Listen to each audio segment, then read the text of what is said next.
Os Lusíadas, né? Ou os Filhos de Deus, que é o próprio povo português. Olá, querido ouvinte. Tudo bem com você? Eu espero que sim. Hoje a gente vai dar continuidade aos nossos episódios, discutindo um pouco mais sobre a obra Os Lusíadas, de Camões. Bem, essa obra ela faz parte do classicismo, que é uma face literária do Renascimento, um movimento de renovação científica, artística e também cultural, que marca o fim da Idade Média e o renascimento da Idade Moderna na Europa.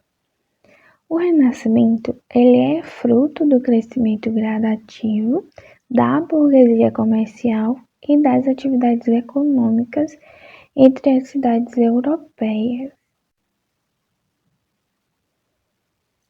O classicismo português ele começa em 1527, quando o poeta Sá de Miranda retorna da Itália a Portugal com ideias de renovação literária, como é o caso do soneto, que é uma nova forma de composição poética.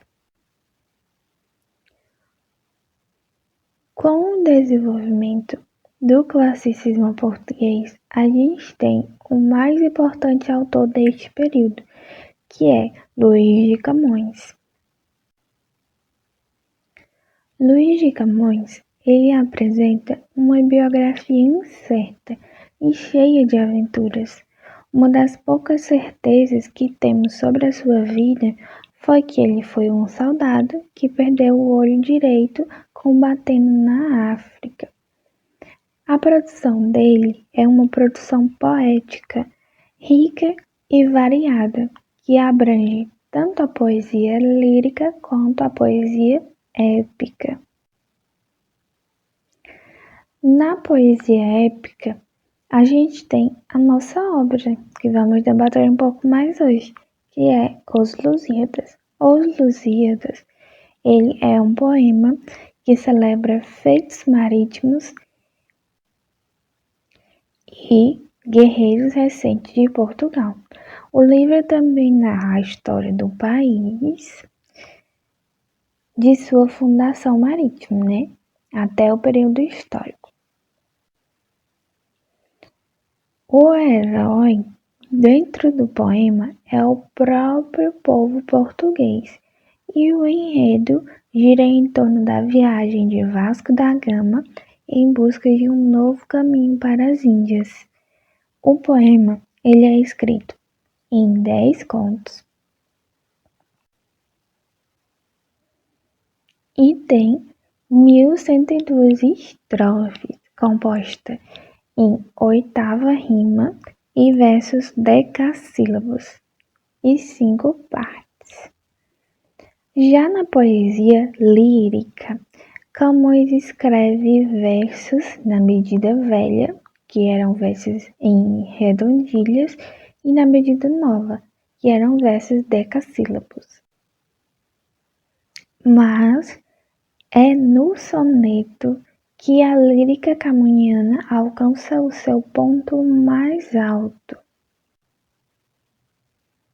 Isso acontece tanto pela estrutura tipicamente silogística, quanto pela dualidade do amor material e também do amor platonizado. Vamos discutir um pouco mais sobre a nossa obra de hoje, que é a obra Os Lusíadas.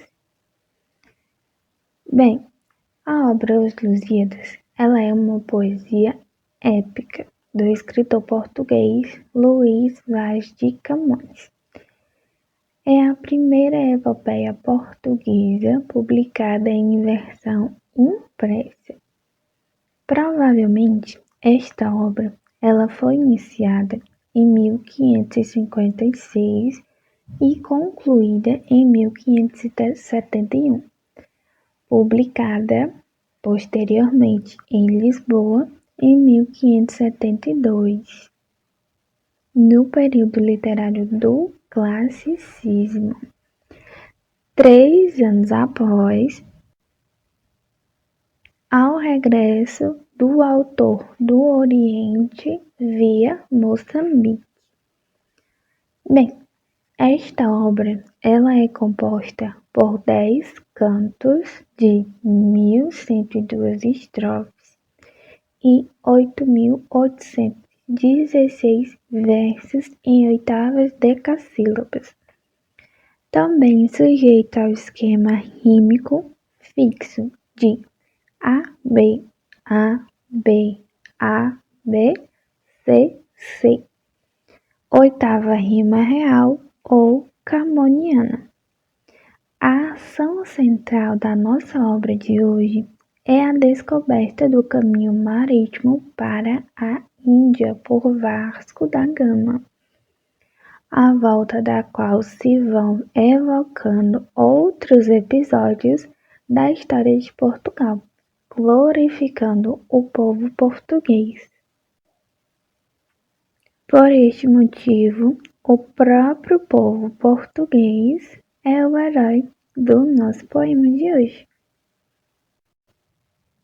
Assim como o próprio título indica, o herói desta epopeia ele é coletivo, que são os Lusíadas, ou os filhos de Luso, que é o próprio povo português.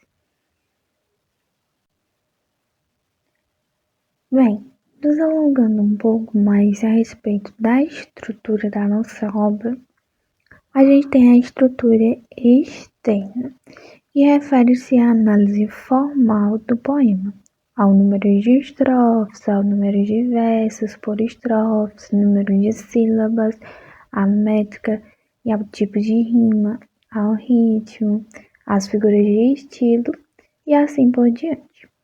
Como eu já bem mencionei, os Lusíadas ele é constituído por 10 partes, chamadas de cantos na lírica.